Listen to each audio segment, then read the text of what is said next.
into a special live edition folks. of Game Changers. Kimbo Camper, yes, you're right. This is draft weekend. We got a draft edition. Like none other this weekend, like none other. It has been crazy. NFL Network just put out the numbers for what their draft coverage did for round one. 12 million viewers for that. We know we're getting the same numbers here. Yeah, right. On Game Maybe a Changers little bit less, but not much. Maybe a little bit less. That's Mike right. Cunio, Kimbo Camper We get more when Goldie's here in studio.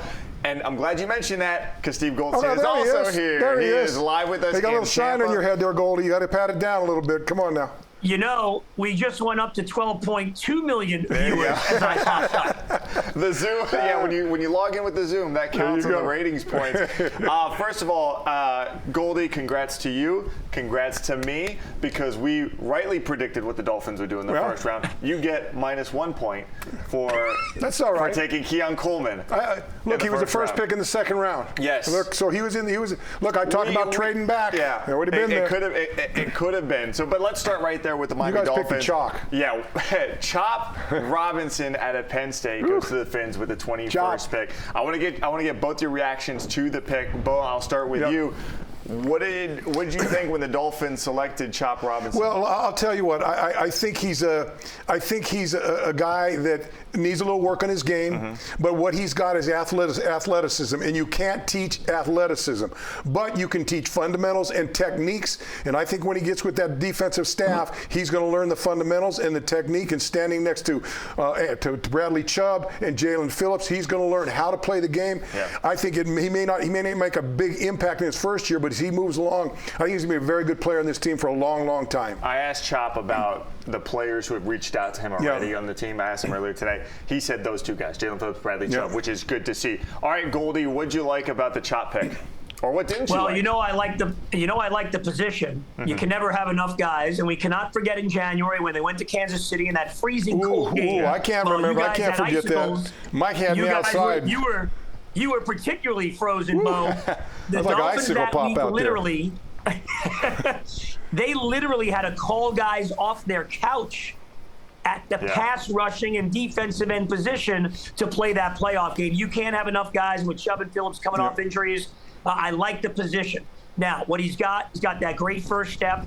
I kind of like the fact that he's raw. Yep. I mean, you're not going to get the best defensive player in the draft at number 21. It gives the new defensive coordinator, Anthony Weaver, a chance to work with him. Not only do you have Chubb and Phillips, you now have Shaq Barrett there, a great veteran player. So he can learn from these guys. I think they did a good job. And again, Chris Greer not only looks at the present, he also looks 12 to 24 months down the road when he makes draft picks. So, getting a guy that can run a 4.49 40, whatever position he's at, fits right in with this team that is all about speed, and Chop's got speed. Yeah, he does. That's what Cunio runs, a 4.4. That's right, yeah, before blowing out the knee. Yeah, yes, everyone's talking about the speed that he has. For people I've talked to, they said he's got the highest motor in the draft on the defensive side of the ball. So there it is, 11.5 sacks in 3 seasons with Penn State. You know what, I got to say this. The Dolphins have had success drafting out of Penn State before, so here it is. They get another Nittany Lion. Even at Penn State, we're around Micah Parsons, around some great players there. So that's rubbed off on him. And when he gets to this level, he'll get another dose of some very talented players that are going to help him be the best player he can be. And to Goldie's point about what happened going into the Kansas City game with all the injuries, look, 2 years ago, they went into Buffalo with no one in the secondary, so they went and drafted Cam Smith. Got to figure out if that's still going to work out. But here, once again, that kind of dictated what they did in the draft. Now, along with Chop Robinson and his many talents come many nicknames. Chop is already a nickname. So we were thinking of a couple of nicknames that we put on the board here.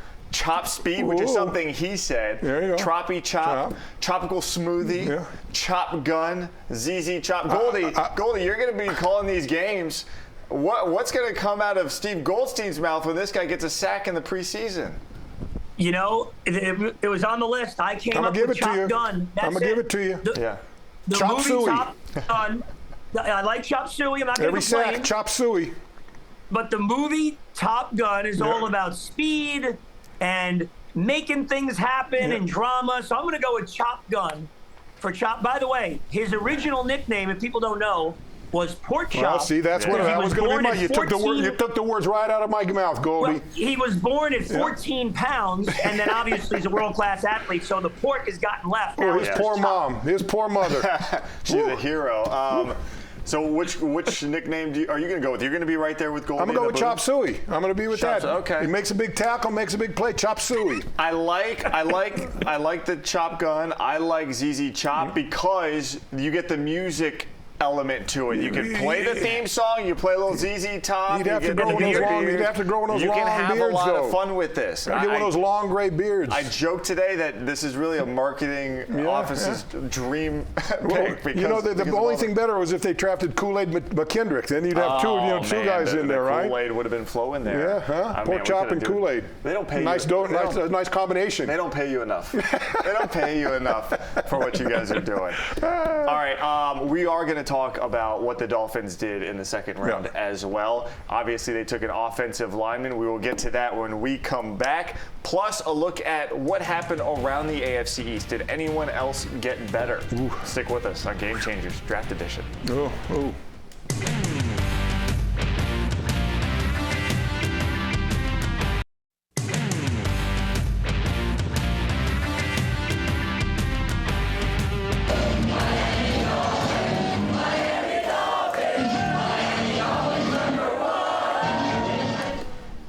Yes, Miami Dolphin fans celebrating last night at Pier 5 in Bayside at the draft party. Cunha, you were out there, weren't you? I was out there. That's right. That's right. I was out there with Travis Wingfield. No, that's not you.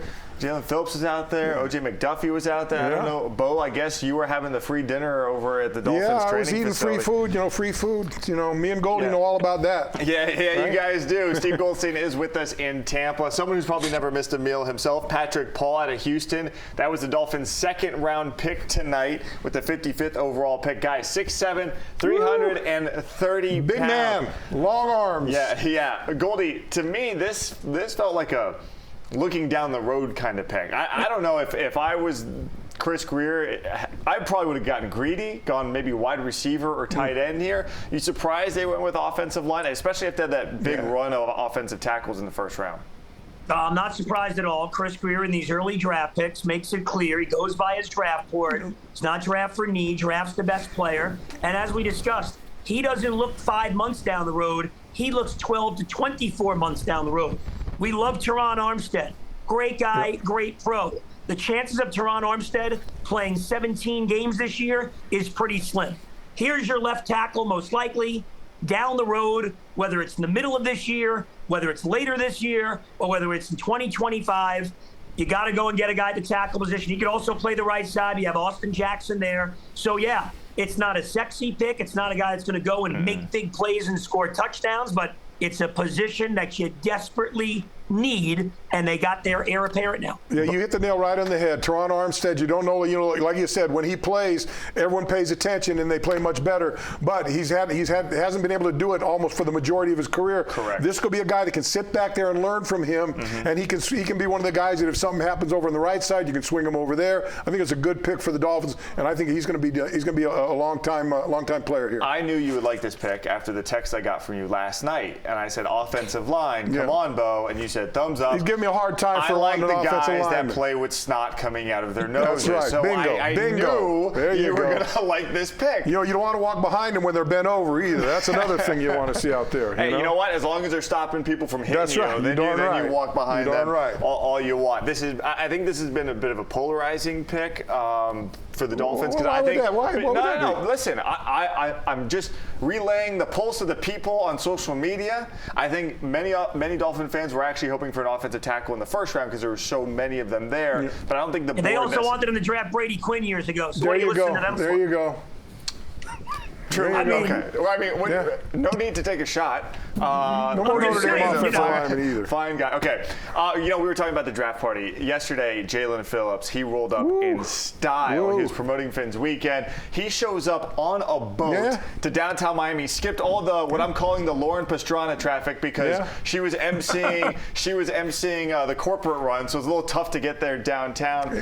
He's the new Don Johnson. He is. He's the Don Johnson of Miami right now. He is. And I asked him in our panel. I said, there's going to be a lot of quarterbacks taken in the first round. What do you think about all this fresh meat here? In coming into the NFL, he goes, they can all get it. So, they can all get it. And one guy who may get it from him is Drake May. The Patriots stand pat at number 3, guys, and they draft Drake May. Did the Patriots find their guy, Bo, for the next 10, 15 years? I think I like Drake May. I think anyone that watched him play against the Hurricanes, I got to say, hey, we want that guy on our team because he did a job on the Hurricanes when they played him. I think he's been a good guy in New England, even though Bill Belichick's not there. I think the system and the culture that they've created there is going to stay that way. To me, he's the kind of guy that fits right in that. I don't think he's going to be a guy that's going to be boisterous. I think he's going to be a right down the road guy. Yeah. He'll study, he'll work hard, and he'll be a good football player on that team. Goldie, you think Miami's going to have a problem with this guy moving forward? Well, we'll see how good he is. I don't think this year is going to be a big problem because the Patriots are bad. I mean, they're a bad team. I'm not a Mac Jones fan, but part of Mac Jones' problem is they had absolutely no weapons. They're stuck in 1986 trying to run the ball, off the right guard when everybody else is chucking it downfield 30 Come on, Goldie, yards. what's wrong with that, man? They don't. It doesn't work these days. Well, you're making me feel old now. Listen, I am old. He's out of. Go ahead, Goldie. No, but I think the team that I hate to say and I'm a little worried about is the Jets. Ooh.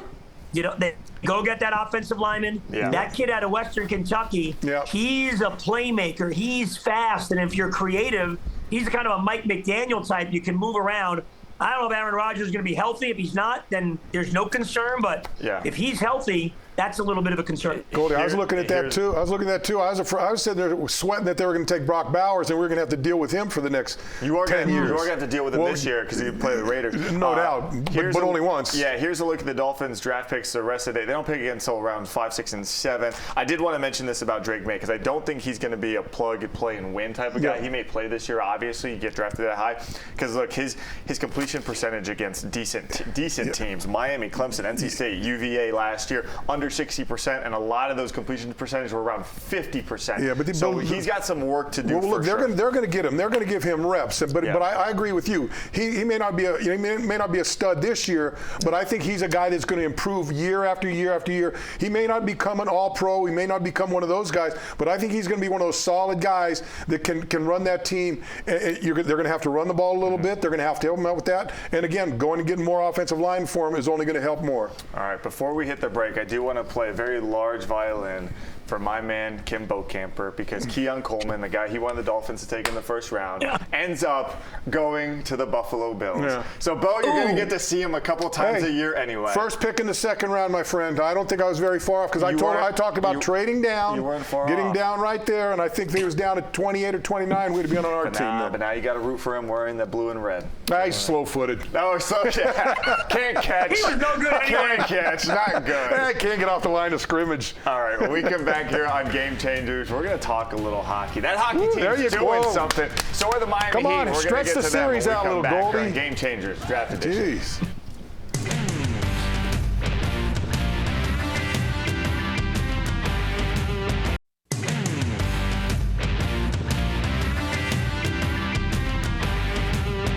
Welcome back to Game Changers Draft Edition. Yes, we've been recapping what the Dolphins and really everyone in the NFL has been doing so far in the draft, but we do need to bring things back locally, talk about our playoff teams. Kim Bokamper here in studio with me. Steve Goldstein, of course, calling the Panther games where they are now up. Goldie, what's up, man? On the Tampa Bay Lightning. They're going through the Lightning like a hot knife through butter, man. Goldie, talk to me. Tell me, give me my flowers. Tell me I was right. Tell me I was right after I said the big cat was not to be feared anymore. For the second consecutive year, Mike Cunio last year, despite the 43-point difference in the regular season against the best regular season team ever, said bring on Boston in the first round. Said I'm not worried about Tampa. Their time, as Herb Brooks said in the movie Miracle, their time is done. This is our time. The Panthers, from the goal right on out, they have been the better team through 9+ periods. Sergei Bobrovsky has made the key saves at the key time. The Panthers just have more talent, and they got more depth and more quickness than Tampa Bay, and we'll see if they wrap it up tomorrow and get the sweep, or they have to have the old gentleman's sweep and come home Monday night for Game 5. Goldie, that Game 2 may have been the most exciting hockey game I've ever seen in my life. There was action, there was physicality, and man, the goaltending, best I've ever seen. Man, that goal, and with both of them, both of them were great. Matthew Tkachuk got robbed. Moments after, Bobrovsky robbed the Lightning here. But Goldie, in that building, when that net opened up for the Lightning, you could hear an audible groan in the building. Just, oh. And then all of a sudden, that arm whips back, stops that puck, and I've never heard that building quite like that. And to hear them cheer Bobby. I mean, Goldie, you've seen what Bobrovsky's gone through in his tenure as a Panther. How good does this feel for him? It's got to feel amazing. He's so happy. And really, it's shocking. A year ago at this time, Alex Lyon was the starting goaltender when we were going into, game 3 of the Stanley Cup playoffs. He wasn't even starting. And then he goes on that run. He's continued it all year. He's happy. He's confident in the guys in front of him. And, even last night in game number 3, there were some key times. They're down 2-1. He makes a big save, a big stop on Stamkos with it, a 1-goal game. So Sergei Bobrovsky is out goaltending them. And then you look at the depth the Panthers have. Sam Bennett goes out of the lineup. They don't miss a beat. Lomberg goes out of the lineup. They don't miss a beat. They get 4 points from the fourth line. And if they can get this done, whether it's tomorrow or Monday, they're going to end up getting 4 or 5 more days off to be a rested team. I'll tell you what, they've got a focus about them right now. This is a total business trip. Yeah. Even you watch the games, there's not a lot of after the whistle stuff. It's like they're an unemotionless, robotic team that's just on a mission to pound everybody in their way. So, Goldie, what happened to Bob from last year to this year? Because this year he's been spectacular, and he's adding to it during these playoffs, at least as of now. Well, I'll say a couple of things. Number one, they're the best defensive team in the league. That's not taking anything away from either goaltender. Anthony Stolarz had a career year as well. These guys do not see that many shots. They don't see a lot of breakaways, 2-on-1s, 3-on-1s, and the slot area right in front of the goal, the inner slot, is usually pretty clear. The 16 teams in the playoffs this year, the Panthers are number 1 in fewest inner slot shots allowed. But you still got to make the big saves. And Bobrovsky has, maybe Alex Lyon taking over and putting him in the playoffs and starting the playoffs in some way motivated Sergei Bobrovsky at 34 and 35 years old. It's a great question. What happened from the 3 years plus up until when he took over in that Boston series last year? And if he continues this and they win the whole thing, he's going to end up winning the Conn Smythe as the playoff MVP probably. The Lightning are 1 game away from being swept. They'll see if the Panthers can get it done this weekend. But let's move over to the Heat real quick. What they did to the Celtics in Game 2, a franchise record 23 made 3-pointers in a playoff game. Do they have a mental edge over the Celtics? Not just this year, but every year in the playoffs? Well, I don't think going into this series, no. I would say no. But after Game 2, they've crept back in their head. You get Tyler Hero just knocking them down from all over the place. They couldn't hit a 3. Look at Porzingis. He had a horrible game. And so now you don't think those guys are teetering right now? Their psyche is down there. So the Heat have done a great job. You got to give a heck of a lot of credit to Eric Spoelstra for getting that team where they were so down after being down by 34 points at one time, coming back and doing what they did in Boston. Getting the best thing that you can see is those fans walking out of the arena with about 3 or 4 minutes left in the game because they know, baby, it's all over, man. Goldie, if that's the first best thing, I think the second best thing has to be Jimmy Butler just trolling the Celtics. I mean, he's not even there, and he might be in their head. Well, why the heck not? Because I told you this all regular season. I don't want to hurt my elbow patting myself on the back, but here on Game Changers, I'll give you this. I said, I'll give you this. Told you, none of it mattered. What they did in the middle of February on a Tuesday night in Milwaukee is meaningless now. Eric Spoelstra is the key guy. He was better than that guy on the Boston bench last year in the upset. He's better than him now. Eric Spoelstra is now 10-3 in game number 2, following a Game 1 loss in his career. And I will tell you this, if the Heat beat him tomorrow and get a lead on them, they've got a legitimate chance to pull off one of the biggest upsets we've ever seen. I really believe that. It's like a broken record. We said this last year, one of the biggest upsets ever, and here we are again. You were right. I apologize. I'll take my flowers for the Lightning Panther stuff. I was always with you, Goldie. You knew I always had you covered. This one. All right, still to come here on Game Changers. We're going to get more to the draft day drama that happened yesterday in the first round, and we'll recap any major breaking news that we find here in the second and third. We'll come right back.